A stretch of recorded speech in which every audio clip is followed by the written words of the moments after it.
सर्पदंश झालाय, पुढे काय?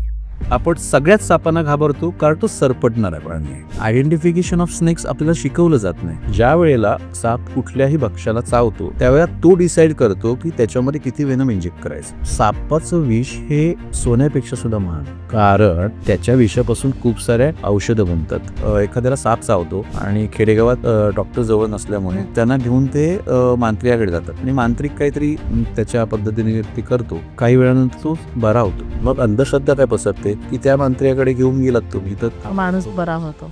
खूप सिनेमे बघितले, त्यामुळे साधारण साप चावला की असं तोंडाने तेवढ्यात पुरतं रक्त काढून थुंकून द्या म्हणजे ते विष निघून जाईल. प्रत्येक या हिंदी सिनेमाने वाढलं. सर्पमित्रांशी इमिजिएटली कॉन्टॅक्ट कसं करायचा? आपल्याकडे सर्वात पहिले म्हणजे 100 नंबर. अच्छा, आता सगळ्या पोलीस स्टेशनमध्ये जवळच्या सर्पमित्रांचे नंबर दिलेले असतात. मुंबईच्या गटारांमध्ये रसल वायपर खूप आहेत, कारण रसल वायपरचं खूप आवडतं खाद्य घुशी, ज्या मोठ्या घुशी असतात त्या. आपण ऐकलेलं असतं की साप चावला म्हणजे आपण मरणार. आपल्या भारतामध्ये एकूण 300-350च्या वरती साप आहे, म्हणजे वेनमस आणि सेमी वेनमस मध्ये येतात. पण मी आता सांगतो की सर्पदंशाला जगामध्ये शिवाय दुसरा उपाय नाही.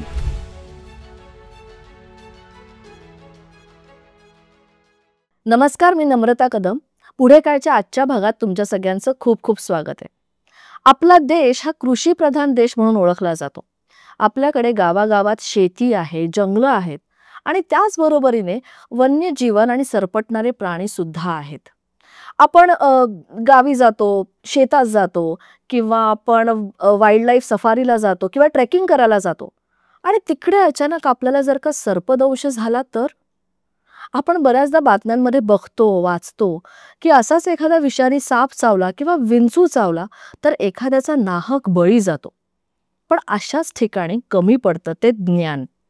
म्हणजे समजा अशा वेळेस जर का आपल्याला माहीत असेल की सर्पदंश झाल्या झाल्या आपण काय करायला हवं, तर एखाद्याचा जीव आपण वाचवू शकतो. तर याचंच गांभीर्य लक्षात घेऊन आम्ही आजचा विषय घेतलेला आहे आणि आज आपले पाहुणे आहेत विक्रांत कोळपे, जे एक सर्पमित्र आहेत. विक्रांत, तुझं खूप खूप स्वागत. नमस्कार. तर विक्रांत, आपला आजचा विषय आहे मला सर्पदंश झालाय, पुढे काय? ऍक्च्युली आपला तू मागाशी म्हणाल्याप्रमाणे आपला देश हा कृषी प्रधान देश आहे. आपल्याकडे शेती हा खूप लोकांचा मेन व्यवसाय आहे. बरोबर. आणि साप हा शेतकऱ्याचा खूप चांगला जवळचा मित्र आहे. आता मित्र का आहे? कारण शेती आहे, धान्य आपण काढतो, तर सर्वात जास्ती धान्याचं जे नुकसान कोण करत असेल तर ते रोडंट्स की म्हणजे उंदीर करतात.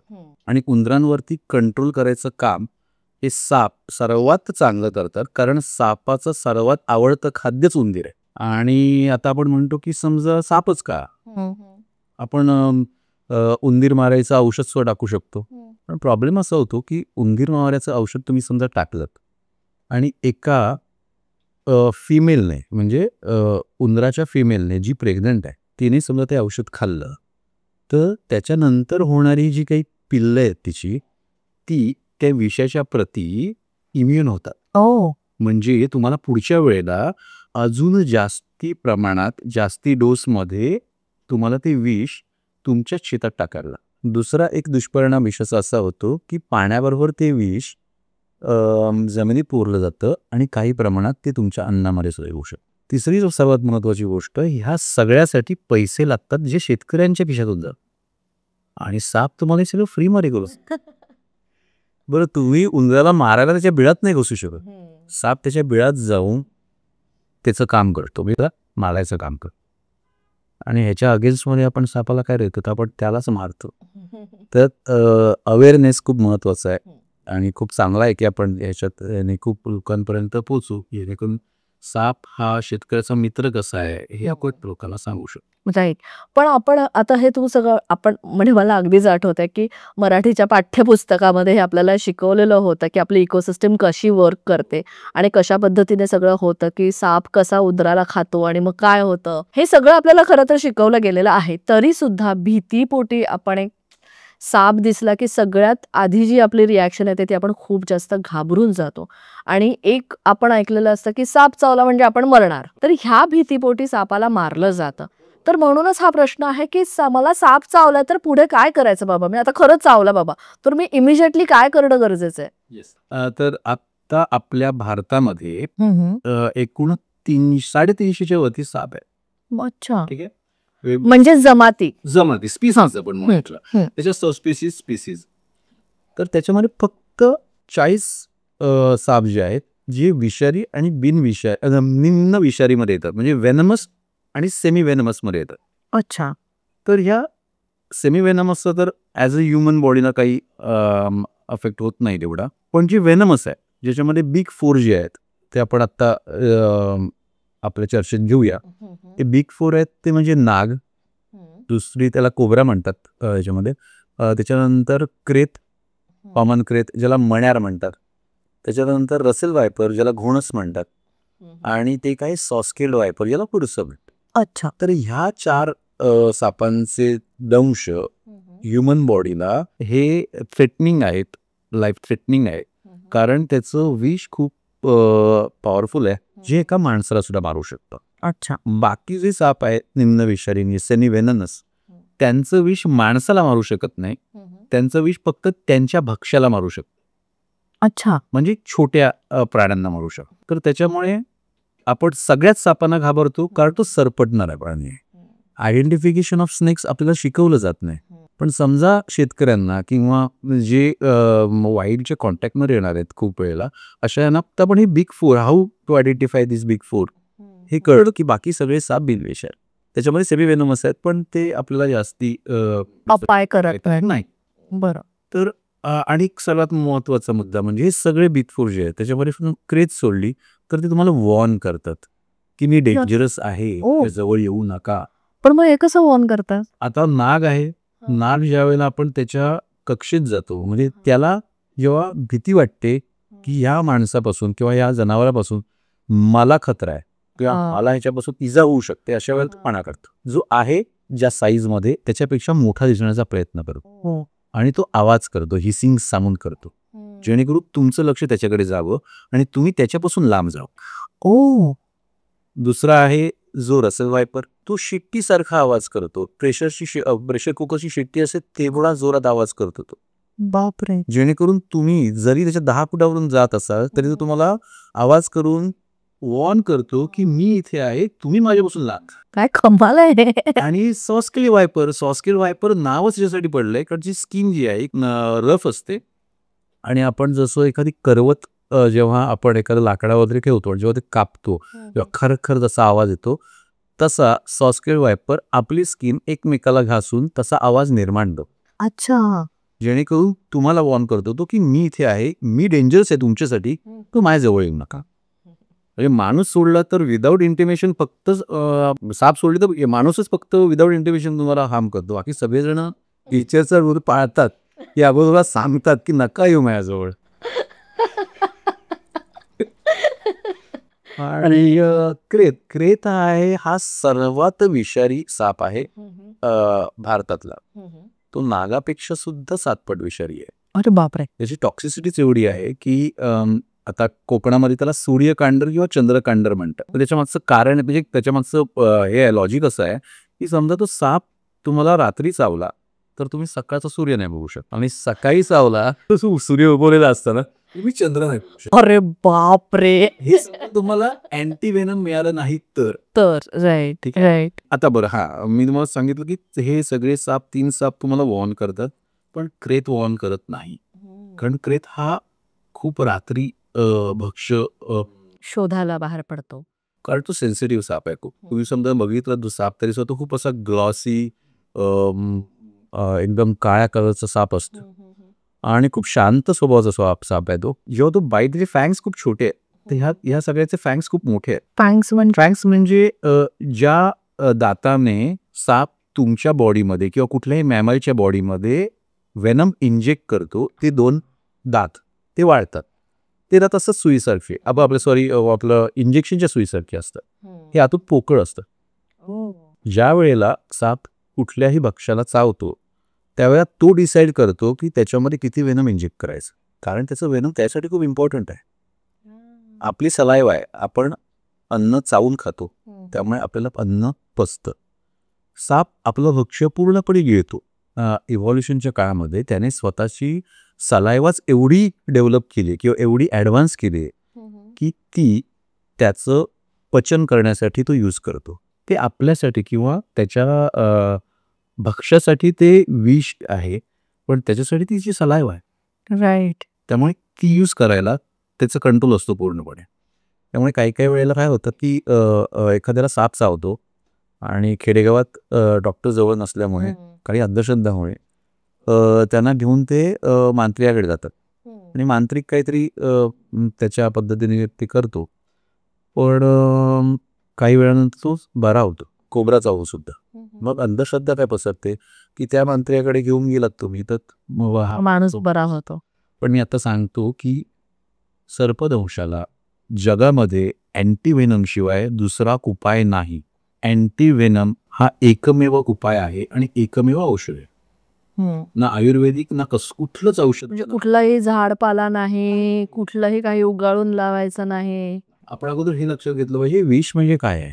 आपला ते विष आहे, पण त्याची ती प्रथिन आहे. ज्या वेळेला फॉरेन बॉडी आपल्या बॉडीमध्ये जाते, ह्युमन बॉडीमध्ये जाते किंवा कुठल्याही व्यायामाच्या बॉडीमध्ये जाते, त्यावेळेला त्याची बॉडी त्याची एक इम्युन सिस्टीम त्याच्या अगेन्स्टमध्ये काम करायला लागते. ज्यावेळेला विष एखाद्याच्या बॉडीमध्ये जातं किंवा आपण म्हणूया आपण एखाद्याला सर्पदंश झाला तर काय, तर अगोदर ही एक काय म्हणता येईल एक पद्धत रूढ झाली होती, जी मी सुद्धा अगोदर खूप 15 वर्षापूर्वी सांगायचो की तुम्ही तुर्निके म्हणजे आवळपट्टी बांधा.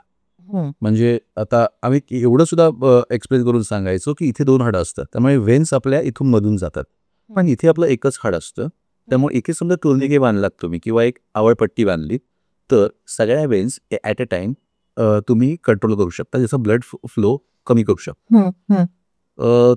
पण आत्ता जसं सायन्स ॲडव्हान्स झालं आहे त्याच्यानंतर रिसर्चमध्ये असं लक्षात आलं आहे की जेव्हा आपण आवळपट्टी बांधतो तर सर्वायव्हिंगपेक्षा डॅमेजेस जास्त झालेत. कारण सापाचं विष 2 प्रकारचं असतं, जे आपल्या भारतात सापडतात. जे साप हे बिग 4 तुला सांगितलं, त्याच्यामध्ये कोबरा आणि क्रेत ह्याचं विष हे न्यूरोटॉक्सिक आहे. म्हणजे तो साप चावला एखाद्याला माणसाला, पण माणूस होता पकडूया आपल्यासाठी म्हणून, तर त्याची नर्वस सिस्टम ब्रेकडाऊन होते. म्हणजे तुझे सेन्सेस जातात, तुला श्वास घ्यायचंय हे ब्रेन तुला सांगतच नाही, तुझी डोळे लख्ख उघडे आहेत, तुला कळतंय की सगळं हे होतंय, पण त्याच्यावरती कंट्रोलच राहत नाही. तुझ्या पापण्या बुबुळं पूर्णपणे हे होतात, मुखी होतात आणि ॲट द एंड अटॅक येऊ किंवा तो श्वास हे होऊन हार्ट फेल्युअर होऊन डेथ होते. दुसरे जे 2 साप आहेत त्याच्यामध्ये रसल वायपर आहे, त्याचं विष तुझ्या ब्लड वरती काम करतं.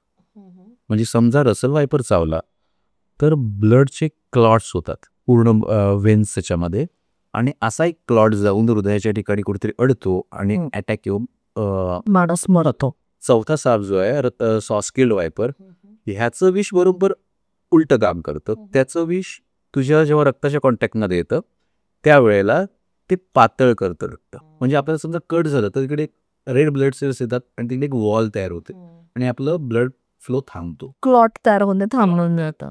तर हा जो गुणधर्म आहे रक्ताचा तोच ते विष मारून टाकतो. त्यामुळे तुम्ही जिथे जिथे कट्स आहेत बॉडीमध्ये ते सगळीकडून रक्तस्राव व्हायला लागतं. म्हणजे डोळ्यातून, डोळ्यातून, तोंडातून, हिरड्यातून, जिकडून, अरे बाप, कानातून. पण ह्याला प्रोसेसला खूप वेळ लागतो, कारण सॉस्केल वायपर हा आकारानेच खूप छोटा साप आहे, त्यामुळे त्याच्या वेनम्स ग्लँड्स छोट्या आहेत आणि ह्युमन बॉडीसाठी त्याचा जो बाईट असतो तो खूप छोटा आहे. म्हणजे सॉस्केल वायपर चावून रुग्ण मेलेचे खूप कमी इन्सिडेंट्स, कारण तोपर्यंत काय होतं की तुला वेळ मिळतो उपचारासाठी. आता मला प्रश्न विचारस की साप चावल्यानंतर करायचं काय, तर सर्वात पहिलं म्हणजे त्या रुग्णाला एकतर झोपवायचं पूर्ण अशी, म्हणजे हॉरिझॉन्टल, त्याला पळायला द्यायचं नाही. पहिली गोष्ट काय असेल ती तिकडच्या जवळचं कुठलं जे सिव्हिल हॉस्पिटल आहे, मी परत मेन्शन करतोय सिव्हिल हॉस्पिटल, कारण सिव्हिल हॉस्पिटलमध्येच अँटीव्हेनम मिळतं. प्रायव्हेट हॉस्पिटल्समध्ये अँटीव्हेनमचे डोस नसतात.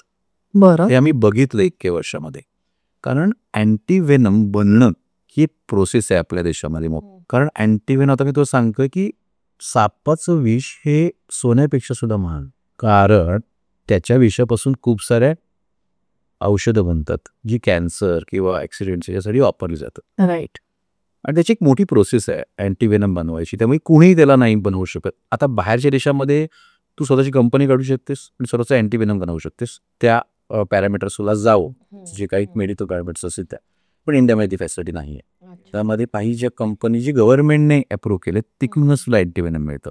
जॉन्सन अँड जॉन्सनचं अँटीव्हेनम आहे. अशा दोन तीन कंपन्याज आहेत ज्यांचं अँटीव्हेनम आपल्याला मिळतं. आता ह्या अँटीव्हेनममध्ये सुद्धा 2 प्रकार आहेत. एक म्हणजे मोनोव्हॅलेंट आणि पॉलिव्हॅलेंट. मोनोव्हॅलेंट म्हणजे काय, समजा तुला कोब्रा चावला तर तुला कोब्राचंच अँटीव्हेनम दिलं जातं. अच्छा. आपल्या देशामध्ये त्याचं फॅसिलिटी नाहीच आहे. आपल्या देशामध्ये ह्या बिग फोर्सची जी काही असतात तर त्याचं विष काढून घोड्याच्या बॉडीमध्ये इंजेक्ट केलं जातं काही प्रमाणात. मग घोड्याची बॉडी, कारण घोडा हा आपल्या काय म्हणतात सस्तन प्राण्यांमध्ये सर्वात मोठा आकाराने, त्याची रोगप्रतिकारक शक्ती जास्ती असते. मग घोड्याच्या बॉडीमध्ये इंजेक्ट केल्यानंतर अँटीव्हेनम तो त्या अँटीव्हेनम नाही व्हेनम त्या बिग फोर्सचं छोटं छोटं एक हे करून क्वांटिटीमध्ये घोड्याच्या बॉडीमध्ये इंजेक्ट केलं जातं. मग घोड्याची बॉडी त्या व्हेनमच्या अगेन्स्ट मध्ये अँटीबॉडीज तयार करतात. मग घोड्याच्या शरीरामधून काही तासानंतर 1 लिटर रक्त काढलं जातं. त्या रक्तातून अँटीबॉडीज बाहेर काढल्या जातात आणि मग ते त्याच्यावरती प्रक्रिया करून बॉटलमध्ये क्रिस्टल फॉर्ममध्ये प्रत्येक सिव्हिल हॉस्पिटलमध्ये दिलं जातं. ते एका विशिष्ट टेम्परेचरमध्येच ठेवायला लागतं. ते देताना जेव्हा एखादा रुग्ण येतो, त्याला कोब्रा चावलाय, तर त्याला जेव्हा अँटीव्हेनम दिलं जातं त्यावेळेला काहींची बॉडी ही ॲलर्जिक असते. तर ज्यावेळेला तुम्ही फॉरेन कुठली बॉडी दुसऱ्याच्या शरीरामध्ये टाकता त्यावेळी त्याची एक स्वतःची एक सिस्टीम असते, रोग प्रतिकारक शक्ती असते, त्याच्या अगेन्स्टमध्ये कधी जाऊन अटॅक येऊन मरू शकतो. त्यामुळे स्वतःच्या घरी अँटीव्हेनम ठेवणं हे तर एकतर म्हणजे बरोबर नाही आहे. त्यामुळे ज्या वेळेला कुठल्याही याला बाईट होईल सर्वात पहिली गोष्ट जवळच्या सिव्हिल हॉस्पिटलला फोन करायचा अगोदर की आमच्याकडे असं स्नेक बाईटचा पेशंट आहे, आम्ही येतोय, अँटीव्हेनम नसेल तर लगेच मागवत घ्या. प्रायव्हेट हॉस्पिटल्समध्ये खूप कमी ठिकाणी अँटीव्हेनम असतं. त्यामुळे सर्वात पहिली गोष्ट म्हणजे सरकारी रुग्णालयात जाऊन अँटीव्हेनम घ्या.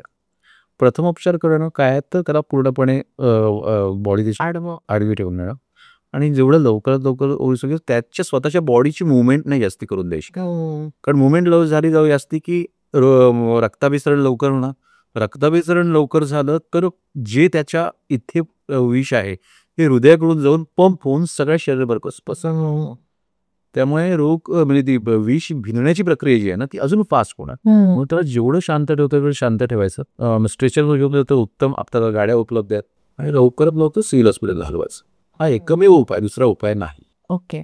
आणि या उपचारांमध्ये तर खूप सिनेमे बघितले तर त्यामुळे साधारण साप चावला की असं तोंडाने तेवढ्यात पुरतं रक्त काढून थुंकून द्या म्हणजे ते विष निघून जाईल.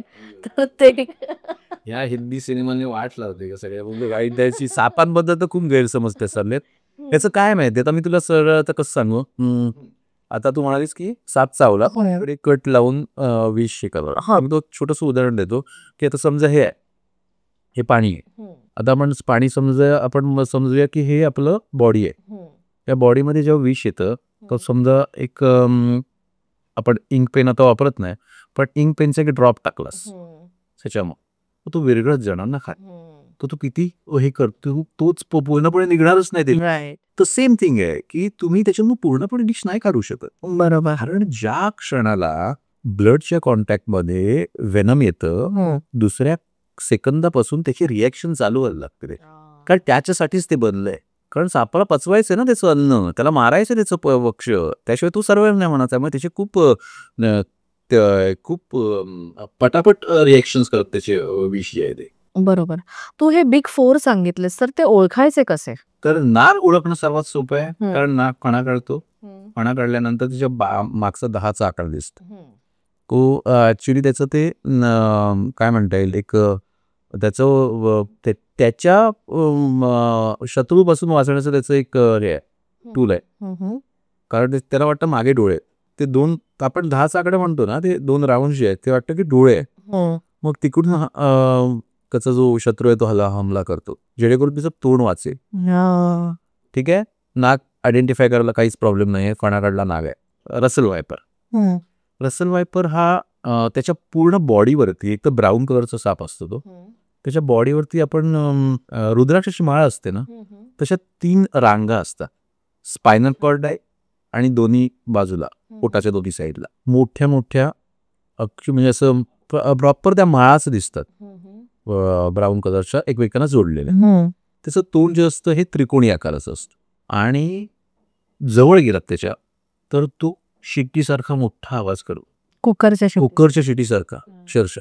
त्यामुळे तो आयडेंटिफाय होणार एकदम सोपं.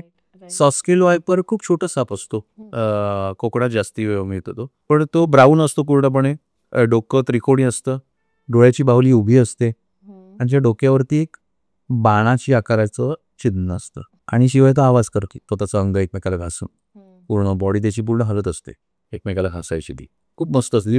त्याचं हे स्टडी असतं डोकं कधीही बाईट करायला. तो सेकंदच्या 7व्या भागाला बाईट करतो. रेडियसमध्ये अशी तर सेकंदच्या 7व्या भागाला तो बाईट करतो. तो बाईट करून निघून गेला. बापरे, इतका अलर्ट असतो तो. पूर्ण जी बॉडी आहे ना ती अशी एस आकारातने स्वतःच्या एकमेकांना घासत असतो. त्याचा आवाज असतो, पण त्याची नजर त्या भक्ष्यावरती किंवा त्याच्या जो कोणी शत्रू असेल त्याच्यावरती असते. ज्या क्षणावर तू त्याच्या रेडियसमध्ये येतेस त्या क्षणाला तो पटकन बाईट करतो आणि परत येतो. पलक झपकती म्हणतात ना तसं. आणि क्रेत ओळखायचं जर असं म्हणजे आहे, क्रेत तुम्ही पटकन ओळखू शकता. पूर्णपणे जेट ब्लॅक कलरची क्रेक असते, म्हणजे ती चमकते अक्षरशः. समजा रात्रीची त्याला लाईट मारलात त्याच्यावरती ती चमकेल. तोंड असतं ते अर्धवर्तुळात असतं, खाली व्हाईट असतं त्याच्या पायाच्या खाली, आणि त्याच्या वरची स्पायनल कॉर्ड आहे त्याच्यामध्ये षटकोनी आकारचे स्केल्स असतं. असं कुठल्याच दुसऱ्या सापांमध्ये नाही आहे की तिच्यामध्ये. तर त्याच्यामुळे पटकन क्रेत ओळखता येऊ शकते. क्रेत डेंजरस यासाठी आहे ह्युमन्ससाठी की ती खूप रात्री बाहेर पडते शिकारीला, आणि खेडेगावात लोक खाली झोपतात पांगोळ वगैरे ही, आणि ती जास्त दुसऱ्या सापांना खाते. हा, आणि आपल्या घरात नॉर्मली जे म्हणतो आपण की मण्यार मारली, ती मण्यार नसते ॲक्च्युली.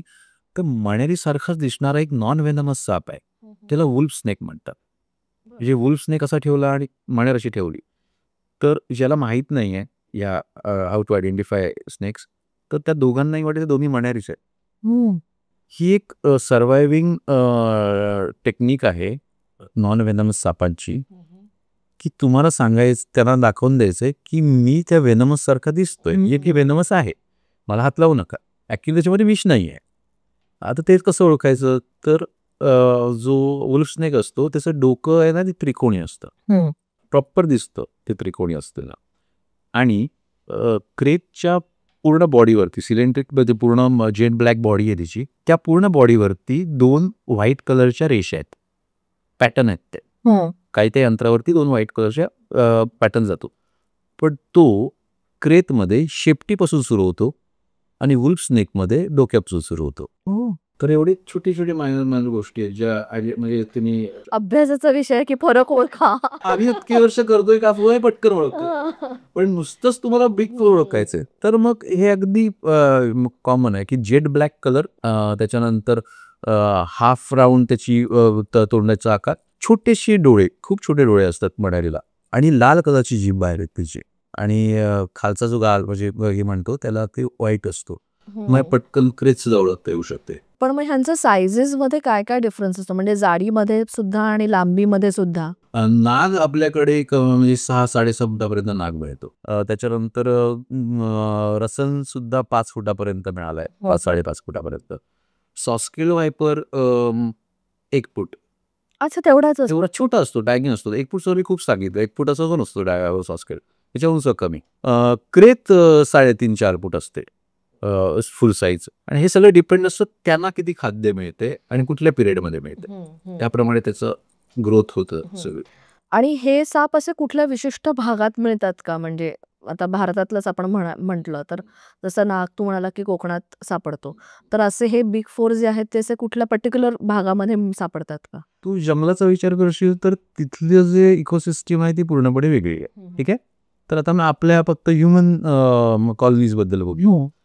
तर जिथे वेस्ट फूड अवेलेबल आहे तिथे उंदीर, आणि जिथे उंदीर आहेत तिकडे साप आहे. तू घराचा परिसर स्वच्छ ठेव, तिकडे साप येणारच नाही, कारण तिकडे ते खाद्यच नाही आहे. बरोबर. तुझ्याशी काही काम नाही आहे सापाचं. तो त्याचं बक्षीस शोधायला जातोय, सगळीकडे जातोय तिकडे. कारण त्याचा एकमेव उद्देश असतो एकतर भक्ष शोधणं आणि मेटिंगच्या वेळेला फिमेल शोधणं. That's it. राहायला बिळा आहेत ऑलरेडी केली. एकदा खाल्ल्यानंतर सापाला ते पचवायला कमीत कमी 2 ते 3 दिवस जातात. कारण पूर्ण ती साप हा पूर्ण हे का मुद्दा आहे ना, की साप थंड रक्ताचा प्राणी आहे. त्यामुळे त्याला एखादं काही भक्ष्य खाल्ल्यानंतर सूर्याची उष्णता लागते त्याचं टेम्परेचर वाढवण्यासाठी. आणि जोपर्यंत त्याचं टेम्परेचर वाढत नाही, का सर्टन टेम्परेचरपर्यंत येत नाही सापाचं टेम्परेचर, तोपर्यंत तो ऍक्टिव्ह होत नाही. अच्छा. म्हणजे असं समजूया आपण की तुला बॅटरीच नाही, ती बॅटरी चार्जच नाहीये. बॅटरी चार्ज नसेल तर सगळे कसं सगळं स्लो होऊन जातं. ते सगळे सिस्टीम तिची पूर्ण स्लो होऊन जाते. जोपर्यंत तो बास्किंग येतं, बास्किंग म्हणजे त्याला म्हणतात उन्हात जाऊन तो थांबतो, त्याला बास्किंग. जोपर्यंत बास्किंग येत नाही तोपर्यंत तो पूर्ण चार्ज होतो. तो पूर्ण चार्ज झाला मग हे सगळे सिस्टीम चार्ज झाले. तर हे एक असतं. पचायला सुद्धा तेच आहे, बास्किंग लागतं त्यांना पचायला. तर त्याचं सगळ्या स्टार्ट व्हायला टेम्परेचरला. त्यामुळे एकदा खाल्लं की तो 2-3 दिवस मस्त जाऊन पुढे थांबतो आणि ते पचवतो, मग पुढचं हे. पण त्याची एन्झाईम्स एवढी स्ट्रॉंग आहे की एखाद्या आपण समजा आपण अजगर म्हणूया, हे अजगर जास्ती मोठं भक्ष्य घेतो तर त्याची एन्झाईम्स एवढी स्ट्रॉंग आहे पचवण्याची, ती पाचक द्रव्ये, की समजा आपण समजूया की एक हरण त्याने खाल्लं. बापरे. हरण आरामात खातो. तर ज्यावेळेला तो वेस्ट मटेरियल बाहेर टाकतो तर त्याच्यात फक्त आणि फक्त शिंग, केस, दात, खूर एवढंच असतं. त्या हाडांचं सुद्धा ते व्हाईट पावडर होते. एवढी स्ट्रॉंग एन्झाईम्स असते त्याची. सगळंच तो पचवून टाकतो आणि सगळेच साफ करतात. मी फक्त अजगरचं उदाहरण दिलं कारण ते मोठं मॅमल खाल्लं. आणि अजगर आपल्या माणसांसाठी किती डेंजरस आहे. अजिबात नाही. मग तो एवढं खातो तर सांगतो काय आहे. साप कुठलाही एखाद्या सापांमध्ये सांगते विषारी साप, बिनविषारी. बिनविषारी साप सुद्धा शिकार करतातच.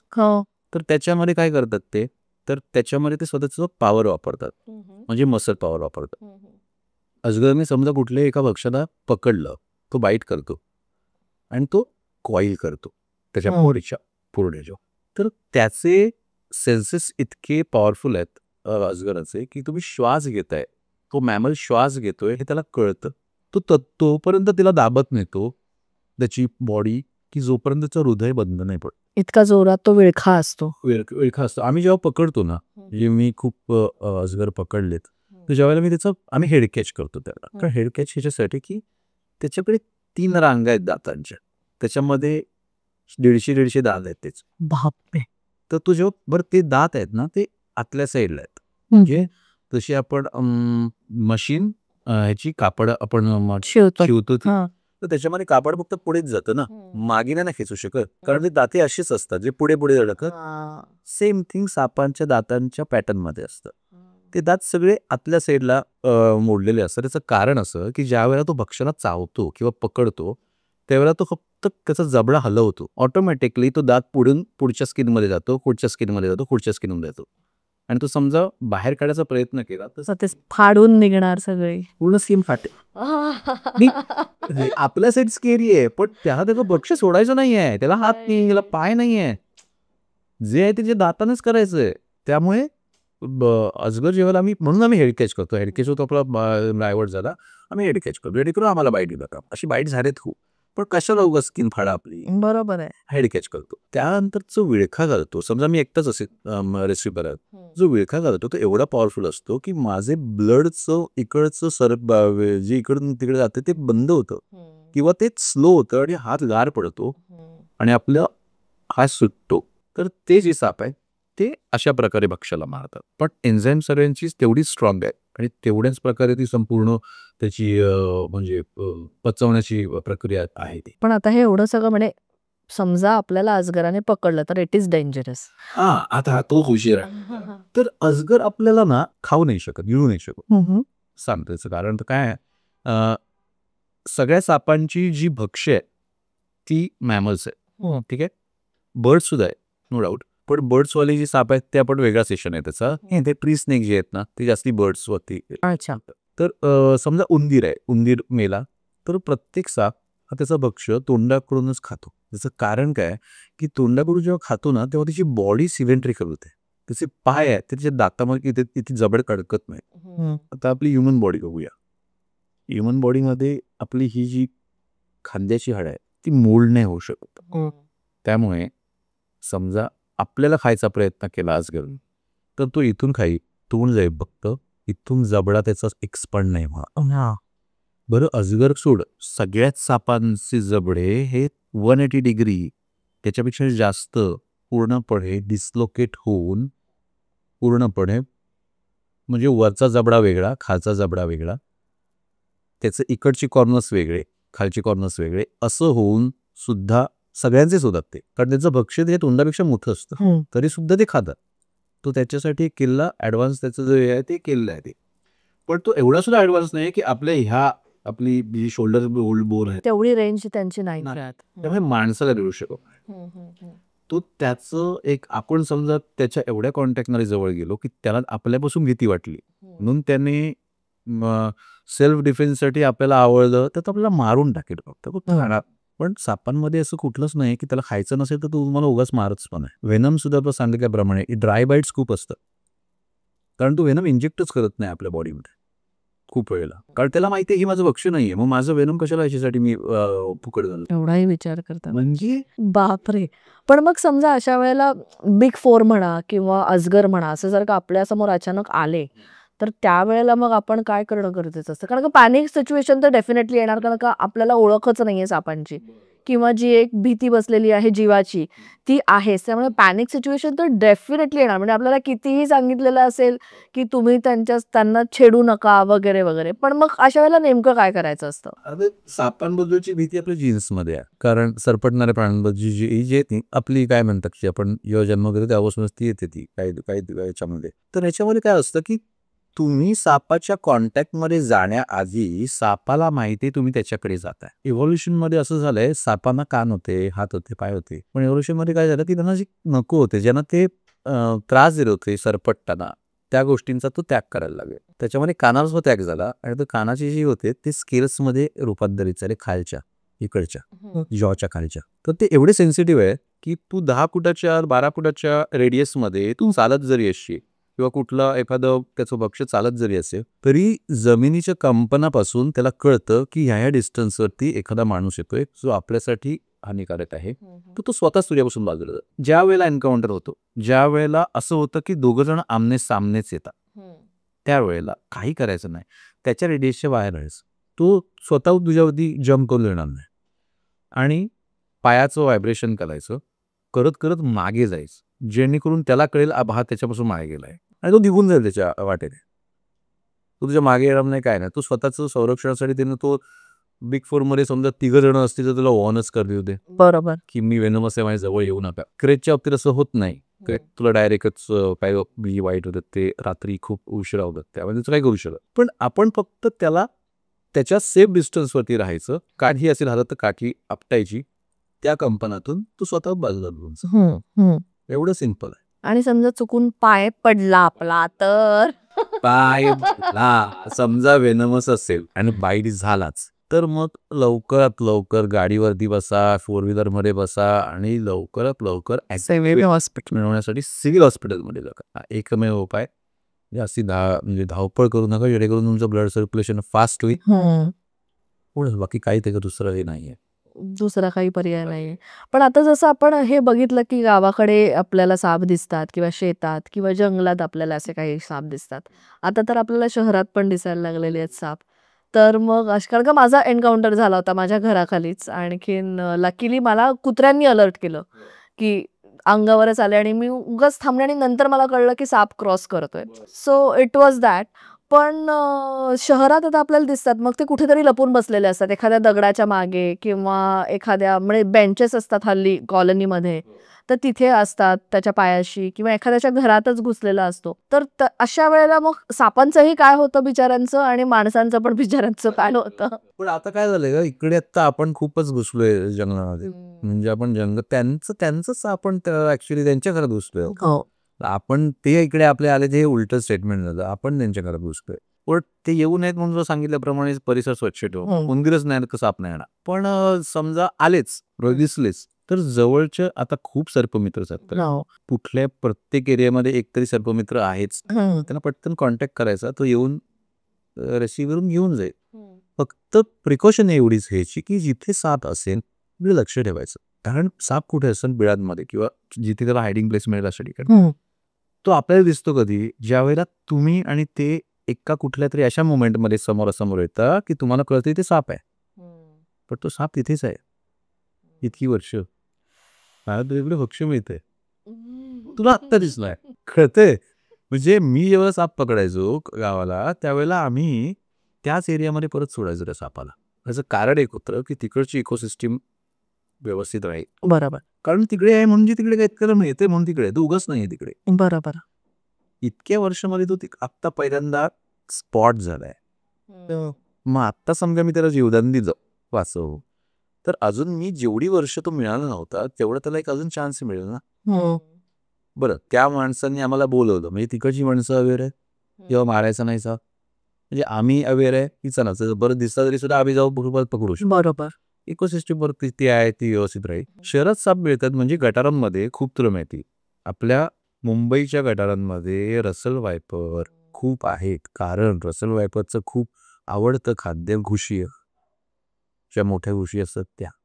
एक वेगळं काय म्हणता येईल इकॉलॉजी आहे ही गटारांची, जी आपल्याला माहित नाही कारण आपण वरती खाली खूप काही चाललेलं असतं.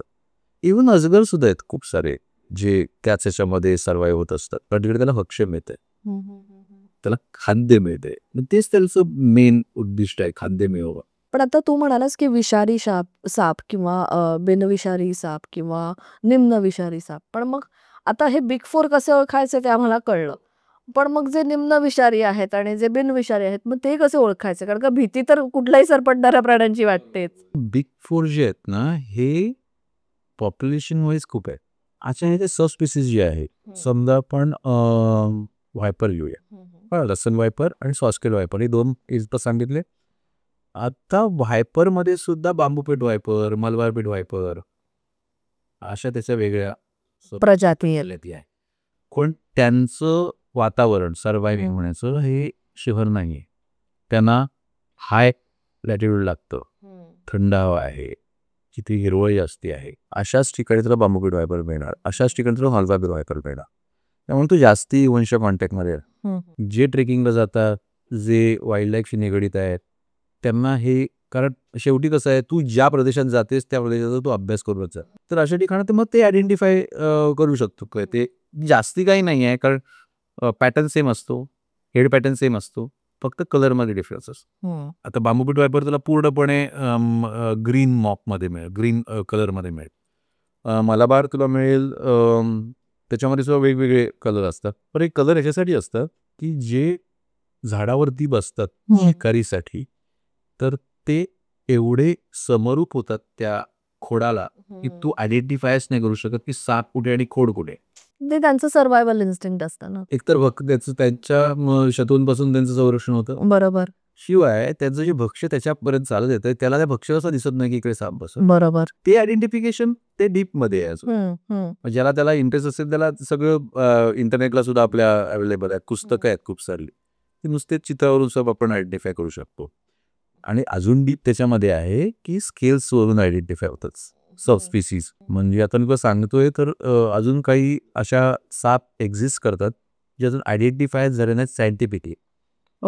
मग ते सायंटिफिकली आयडेंटिफाय करण्यासाठी एक वेगळी मेथड आहे, त्याला स्केल काउंटिंग म्हणतात. जसं आपल्या हाताच्या रेषा आहेत तसं प्रत्येक सापाला एक स्वतःचं स्केल पॅटर्न आहे. त्याच्यामध्ये डॉर्सल स्केल्स, व्हर्टिकल स्केल्स, त्याच्यानंतर पोटाकडचे स्केल्स, प्रत्येक स्केलला वेगळं नाव आहे. त्या स्केलमध्ये जरा जरी तफावत सापडली तर तो ॲज अ वेगळी स्पीसी म्हणून आयडेंटिफाय होते. आणि हे काम अजून खूप चालू आहे. ते सगळं ते रिसर्च वर्क ते सगळं चालूच. त्यामुळे ते स्पीसीज आणि नंबर ऑफ स्पीसीज वाढतात. राईट. आपण कुठल्याही पिकनिकला निघालो किंवा आपण कुठेही बाहेर घराच्या बाहेर जायला निघालो की आपल्याकडे एक फर्स्ट एड किट असतं. तर आपण समजा ट्रेकला निघालो किंवा एखाद्या जंगलात आपण जंगल सफारीला निघालो किंवा गावात आपण जायला निघालो जिकडे बऱ्यापैकी झाडी आहे, कारण आपण आता जे ऐकतो ते साधारण शेतात झाडांमध्ये वगैरे असे साप असतात. तर त्या आपल्या फर्स्ट एड किटमध्ये असं कुठलं औषध असावं का की आपल्याला म्हणजे तात्काळ काही मदत मिळू शकेल? तुम्हाला प्रिकॉशन घेणं हा एकमेव औषध. ओके. तुम्ही समजा ट्रेकला जात असाल तर शूज वापरा, जेणेकरून बाईट झालास तर तुमच्या ब्लडच्या कॉन्टॅक्टमध्ये ते वेनम येणार नाही. कॅनव्हास किंवा चांगल्यातले शूज ट्रेकिंग शूज जे असतात ते. कॅब झाला, जेणेकरून ट्री स्नेक जे असतात त्याच्यामध्ये ते जास्ती वेनमस नसतात, पण बांबूपीठ वायपर सांगितल्याप्रमाणे तो वेनमस आहे. त्याच्यानंतर ट्रीमध्ये राहणारा अजून वाईन स्नेक जो आहे तो वेनमस आहे, हरणटोळ म्हणतो आपण त्याला. पण मग तो खूप वेनमस आहे का? नाही, तो निम्न विषारी तो सेमी वेनमस आहे, तो आपल्यासाठी हानिकारक नाही. भक्ष्यांचे त्याच्यापेक्षा पक्ष्यासाठी किंवा एखादी गिलेरी असेल म्हणजे ती त्याला खारुताई, हा. खारुताई तेवढंच विष असेल पॅरलाइज करणे, आपल्याला काय करावं. पण ते सुद्धा बाईट टाळण्यासाठी तुम्ही कॅप वापरा. Right right. आणि हातात काठी आहे, काठी जेव्हा तुम्ही आपटता त्यावेळेला तुमच्या रस्त्यामध्ये असणारे जे साप असतात ना ते ऑटोमॅटिकली ते रस्ता बाजूला व्हायब्रेशन. व्हायब्रेशन्स. Right right. तर मग हे प्रिकॉशन्स फार इम्पॉर्टंट आहेत. तू आता सापांचे एवढे प्रकार आम्हाला सांगितलेच आहेस, पण समजा आता आम्हाला एखाद्या ट्रेकला जायचं आहे किंवा एखाद्या जंगल सफारीसाठी जायचं आहे, तर आम्हाला जर का सापांबद्दलची माहिती हवी असेल तर ती आम्हाला कुठे आणि कशी मिळू शकते?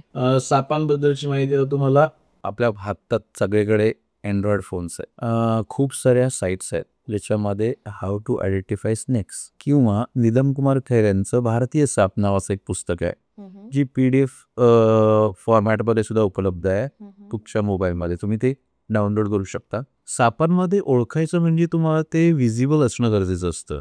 म्हणजे तुम्ही ते बघितलं पिक्चर आणि तुम्हाला जो दिसतोय साप तो त्याच्या जवळपास आहे का, तर तुम्ही तेवढंच गेस करू शकता. कारण मगाशी सांगितल्याप्रमाणे जे नॉन वेनमस साप आहेत ते वेनमस दिसण्याचा प्रयत्न करतात. राईट.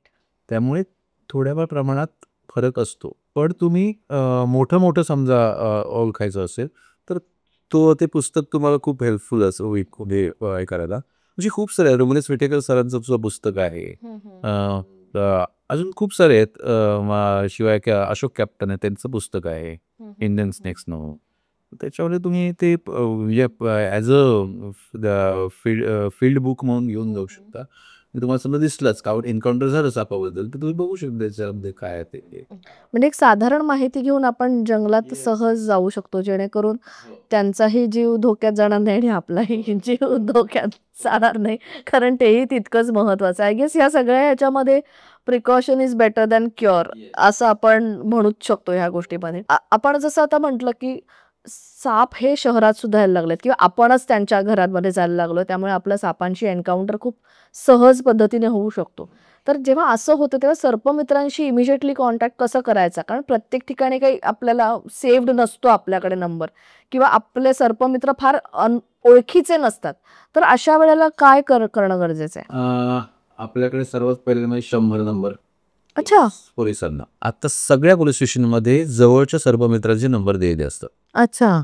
शिवाय आपत्कालीन 102 तिकडे सुद्धा तुम्हाला मिळू शकतो नंबर. कारण आता प्रत्येक पॉकेटमध्ये वेगवेगळे सर्पमित्र आहेत. कारण साप दिसल्यानंतर सर्वात लवकर पोहोचणं महत्वाचं असतं. बरोबर आहे. धक्का ना तुमच्यासाठी किंवा सर्पमित्र होते मला बघायला.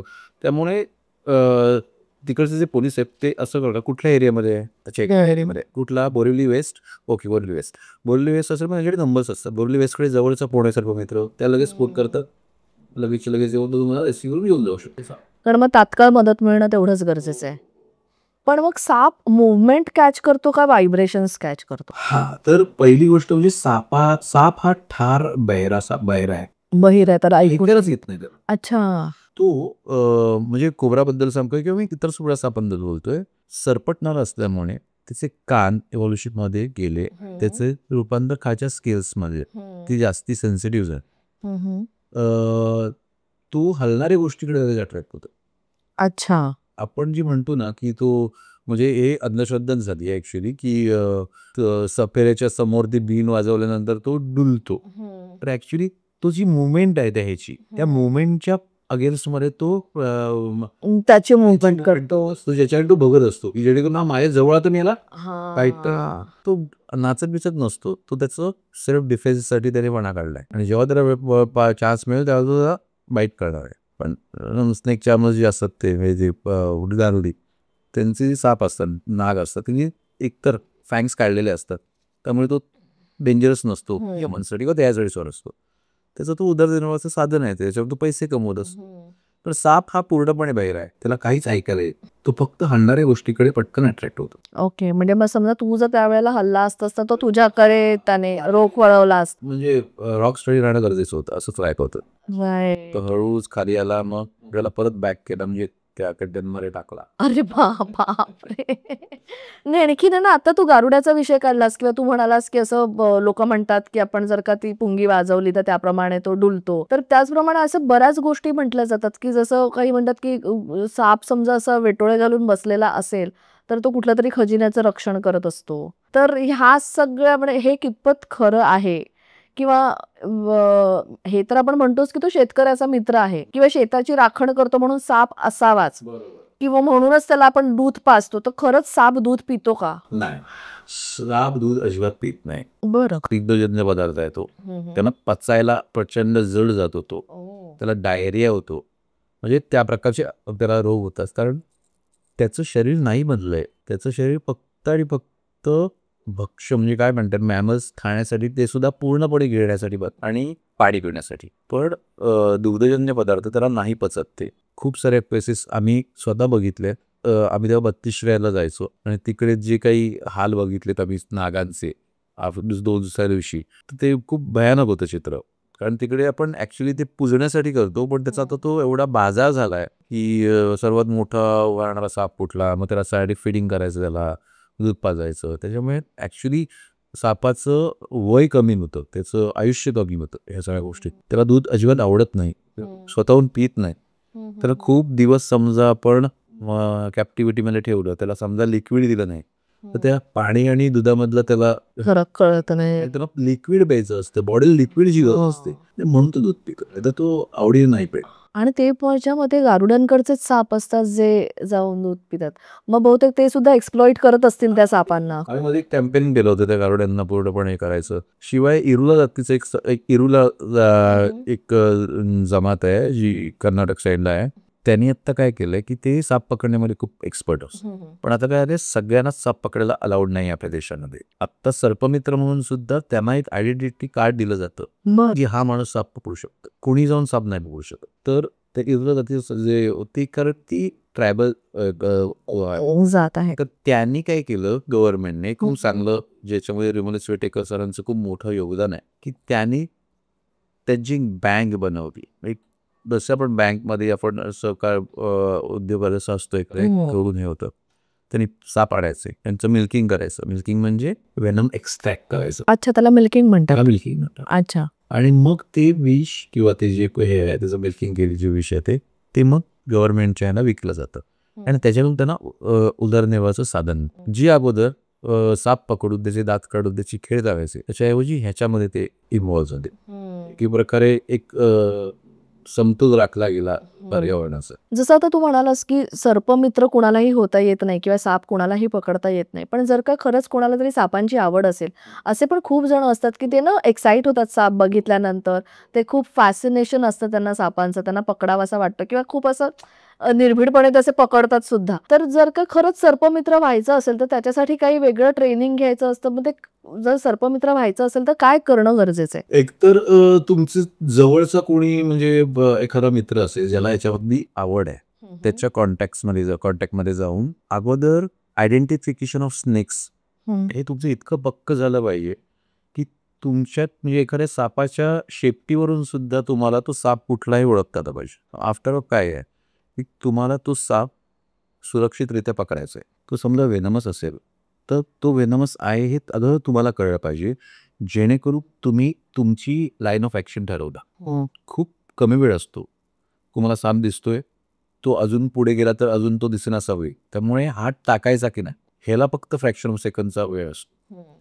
तर जोपर्यंत तुम्ही एवढे शुअर नाही होत की हां स्केल काउंट सोडा पण त्याच्या कलर पॅटर्नवरून त्याच्या स्केल्स पॅटर्नवरून तुम्हाला फक्त त्या शेपटीवरून तुम्हाला कळायला पाहिजे की हा साप कुठला आहे. दुसरी गोष्ट, साप सुरक्षितरित्या कसा पकडायचा ह्याचं ट्रेनिंग एक जो खूप चांगल्या पद्धतीने स्नेक हँडल करतो आणि ज्याला सायंटिफिक नॉलेज आहे सापांबद्दल अशाच माणसांकडून शिक्षण घेतलं पाहिजे. आणि आपला जो वाईल्ड लाईफमध्ये येतं, तर वाईल्ड लाईफमध्ये अशा लोकांना खूप घेतात ज्यांना सगळंच हाऊ टू हँडल स्नेक्स हे सगळं येतं. तिकडे जाऊन तुम्ही त्यांना कॉन्टॅक्ट करून त्यांच्याकडून शिकू शकता.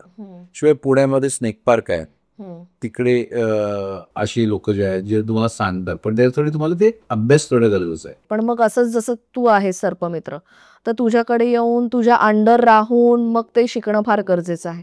मग असं काही सर्टिफिकेशन त्यांना मिळतं का? हा, तर आता काय होतं, तर मी इतके वर्ष साप पकडत होतो रत्नागिरीमध्ये, पण त्यावेळेला मी जेव्हा मुंबईत शिफ्ट झालो त्याच्यानंतर हे सगळं चालू झालं की प्रत्येकाला एक ID कार्ड दिलं गेलं, ते गव्हर्नमेंटकडून दिलं गेलं, ह्या तुम्ही साप पकडू शकता. कारण ते जरा त्यांचं बॅकग्राऊंड बघितलं गेलं की यांनी किती आतापर्यंत काम केलं, हे किती जेन्युन आहे. त्या सगळ्या, कारण तस्करी हा खूप मोठा विषय आहे बरोबर या देशामध्ये सापांबद्दलच्या, आणि मेन म्हणजे विषाचं. हो, कारण हल्ली तर खूपच त्याची तस्करी होते. त्याच्यामुळे तो एक विश्वासार्हता तुम्ही निर्माण केली पाहिजे गव्हर्नमेंटकडे किंवा फॉरेस्ट विभागाकडे की हा माणूस व्यवस्थित करतोय, पण त्यांच्यामुळे सर्टिफिकेट देतात साप पकडू शकतो. अच्छा, तर मी तुला इतके प्रश्न विचारले, तसे आपल्या काही प्रेक्षकांचे सुद्धा प्रश्न आहेत. सगळ्यात पहिला प्रश्न आहे, सुमित कदम विचारतायत, असं एक म्हटलं जातं की रात्रीची शिट्टी वाजवली की साप येतो, तर हे खरं आहे का? नाही, पूर्णपणे चुकीचं आहे. हे शिटी वाजवल्यामुळे साप येतो असं काही नाही. कधीतरी असं होतं की कोणीतरी असंच शिटी वाजवतोय आणि त्याच वेळेला त्याला साप दिसला कोणा दुसऱ्याला, मग ती अंधश्रद्धा निर्माण होते की अरे त्याने शिटी वाजवली म्हणून साप आला. असं काही होत नाही. योगायोग. दुसरा प्रश्न असा आहे की साप किंवा नाग डूक धरून ठेवतो असं म्हणतात, तर ते खरं आहे का? राजस कुलकर्णी विचारतात. नाही, हे पूर्णपणे, ही सुद्धा एक पूर्ण अंधश्रद्धा आणि खूप ठिकाणी ही मानली जाते. कोकणात तर खूपच मानली जाते. त्याच्यामागचं एक सायंटिफिक रिझन आहे. आता काय होतं की साप डूक धरतो म्हणजे काय, तर तुम्ही एकतर घराच्या बाहेर गेलाय आणि तुम्हाला कुठेतरी साप दिसलाय, तुमच्या पायाखालून गेलाय किंवा पायाला त्याचा शेपूट लागलाय किंवा तुमच्या आसपास बाजूने साप गेलाय, मग तुम्ही घाबरता, तुम्ही म्हणा अरे साप गेलाय. काय होतं की भीती आणि तो मुवमेंट, त्यावेळेला तुम्ही तो साप पूर्णपणे व्यवस्थितरित्या बघू शकत नाही, तुम्हाला फक्त वळवणारा वगैरे दिसतो.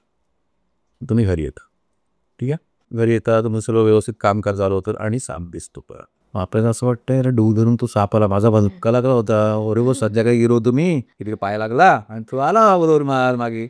बरं, त्याला दुजोरा देणारे आपले जे वडील किंवा आपले जे वडीलधारी मंडळी असतात त्यांनी सुद्धा सगळ्या गोष्टी ऐकलेल्या असतात. बरोबर.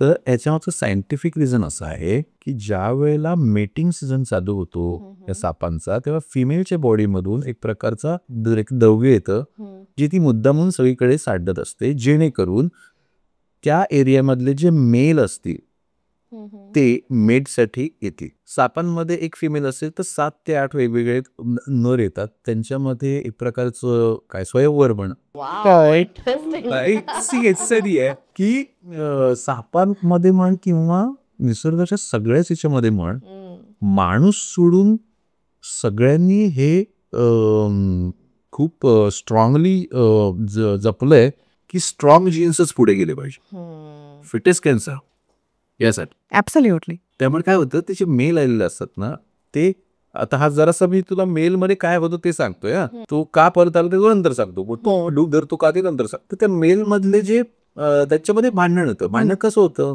ते एकमेकाला अशी विजय घालतात आणि जो मेल दुसऱ्याचं डोकं जमिनीवर ठेवेल कशी मग जो हात दिला मेला तो निघून जातो, गपचूप निघून जातो, मग हा मेट करतो. आता झालंय काय, तुम्हाला जो दिसलाय रानामध्ये तुमच्या जवळून गेला किंवा बाजूने गेला, ती असते फिमेल. तो जो वास असतो तो तुमच्या पायाला लागून तुझ्या घरापर्यंत आलेला असतो. आजूबाजूच्या मेल्सना वाटतं इधर तर स्वयंवर चल रहा है, अपने को जाना चाहिए.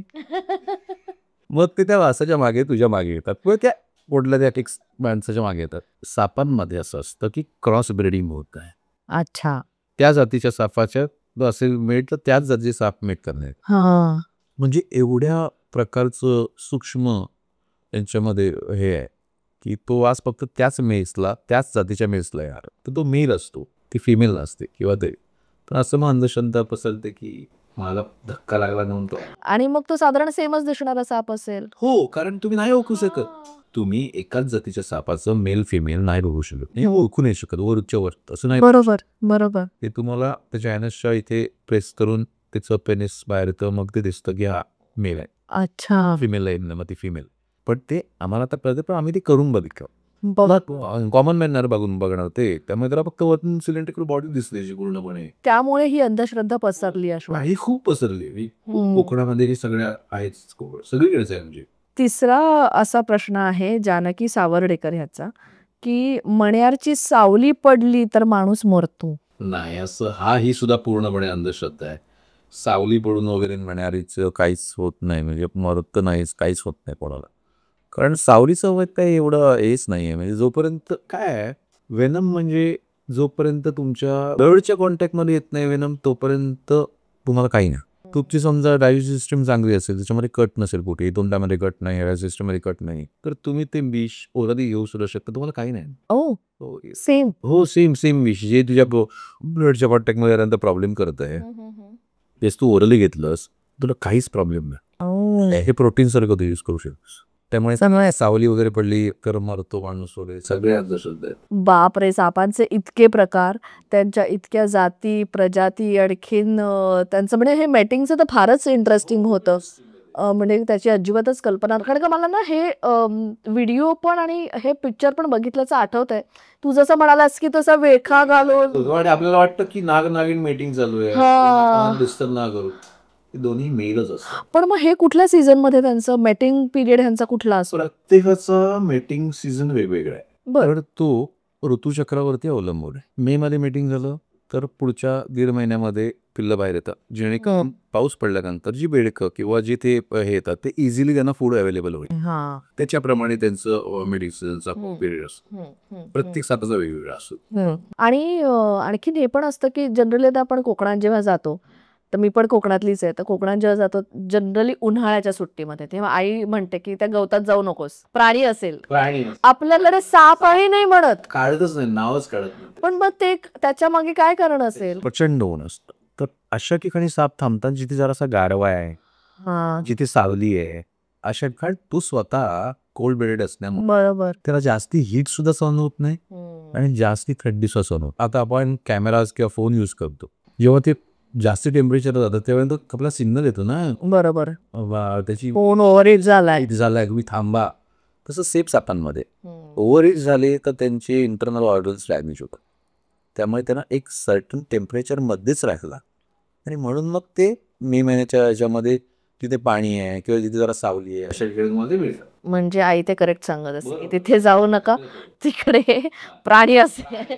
पण साप का नाही बोललं जात? म्हणजे असंही एक मिथ आहे, म्हणजे आता आपण हे अंधश्रद्धेवरच बोलतोय म्हणून, की रात्र झाली की साप बोलायचं नाही. हो, आणि भीती आहे ना ही लहानपणीपासून आणि पूर्वजांपासून आलेली आहे की साप म्हटल्यानंतर असा इन्सिडेंट झाले असेल, साप म्हटल्यानंतर दिसलं असेल साप, मग ते. आणि आपल्याकडे सांगोपांगीची वांगी तर खूप आहे, म्हणजे एक असं वाढत जातं आणि ते अजून सगळीकडे ऐकूचे. त्यामुळे ते असं कुठेतरी एक इन्सिडेंट घडतो. तो साप हा एवढा मोठा विषय आहे भीतीचा आणि याचा, की तो असंच अंधश्रद्धा पुढे पसरत जाते. बापरे. म्हणजे सर्पदंश झाल्यानंतर लगेचच काय केलं पाहिजे, आणि तेही न घाबरता, आणि साप हा आपल्या इकोसिस्टमसाठी किती गरजेचा आहे, सापांचे किती वेगवेगळे प्रकार आहेत, म्हणजे बिग फोर किंवा विषारी, निमविषारी साप, असे इतके प्रकार आहेत, आणि त्याबद्दलचं इतकं उत्तम मार्गदर्शन विक्रांत तू आम्हाला केलंस, त्याबद्दल तुझे खूप खूप आभार. Thank you so much. आणि इथे जे सगळे फोटोग्राफ्स दिले सृष्टी भार्गव, डॉक्टर सृष्टी भार्गवचे, त्याच्यानंतर जे गाईडलाईन्स आहेत साप कसा हँडल करायचा, हे गव्हर्नमेंटचे काय गाईडलाईन्स आहेत, हे केदार बेडे, आणि जे तुम्हाला प्रथमोपचारचे जे आहेत फोटोग्राफ जे दिलेले आहेत ते कदम म्हणून आमची मैत्रीण आहे, सर्प मैत्रीणच आहे ती, तिचे ते गाईडलाईन्स. आणि चक्रवर्ती म्हणून एक ॲक्टिव्हिस्ट आहे याच्यामध्ये, त्याने काही कार्टून्स दिले, कार्टून्स मॉल दिसतील बाजूला, पण त्याला आपण बोलू तेव्हा बाजूला दाखवतील असते, सगळं क्रेडिट आहे. क्या बात आहे. त्यामुळे तुझे खूप खूप आभार. सगळ्या सर्पमित्रांचे खूप आभार. कारण तुमच्यामुळे आपण आता जे इकोसिस्टम सांभाळण्याचा जो प्रयत्न करतोय. आणखीन एक मला अत्यंत आता इकोसिस्टमचा विषय निघाला म्हणून आणखीन एक महत्त्वाचं मला विचारायचं आहे ते म्हणजे असं, की आता माणूस हा सुद्धा एक निसर्गाचा भाग आहे आणि साप हा सुद्धा एक निसर्गाचाच भाग आहे. दोघंही इकोसिस्टमसाठी तितकेच महत्त्वाचे आहेत. तर ह्या दोघांनी कोएक्झिस्ट कसं करावं ह्याबद्दल तू आम्हाला एक सांग ना काहीतरी. बरोबर. आता कसं झालंय माहिती की आपण माणूस असं वाटतं की आपण हे पृथ्वीचे राजे झालो. की आपण जागा कुठे जिथे मिळेल तिथे घुसतोय. पण ह्यांच्याकडे तेवढीचे रिसोर्सेस नाही आहेत सापांकडे. सापांमधचं समजा तुम्ही त्याची जंगलच नष्ट केली, त्यांचं हॅबिटॅटच नष्ट केलं, तर ते नाही सर्वाइव्ह करू शकत. कारण त्यांच्याकडे दुसरा पर्यायच नाही आहे. एक तर मरून जाणं, नाहीतर ते स्थलांतरित होतात. तर आपल्याला एकत्र समजा राहायचं असेल तर सर्वात पहिली गोष्ट म्हणजे साप दिसला तर त्याला मारण्यापेक्षा त्याला वाचवतं कसं आहे हे बघायचं. कारण तो तिकडेच तुमच्याच परिसरात वाढलाय. तो इतक्या वर्षानंतर तुम्हाला आज दिसलाय, हे त्याचं दुर्दैव आहे. त्याचं सुदैवामध्ये बदलण्याचं काम आपलं आहे की त्याला जीवदान देऊ. कारण ते आपल्या सरत आहे. कारण आपण पुढचींमध्ये सर्वात वरती आहोत. समजा तुम्हाला एकत्र राहायचंय तर पहिली गोष्ट म्हणजे ते साप तुमचे मित्र आहेत की लोकांपर्यंत पोचलं पाहिजे. ती जी भीती आहे ती गेली पाहिजे. कारण साप स्वतःहून तुम्हाला चावायला नाही येणार आहे.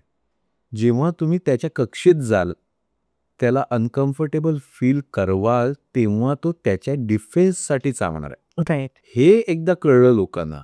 आणि ही भीती आपल्या जेवढ्या सिनेमांनी दिली तेवढीच आपल्या पूर्वापासून चालत आलेली भीती आहे. बरोबर.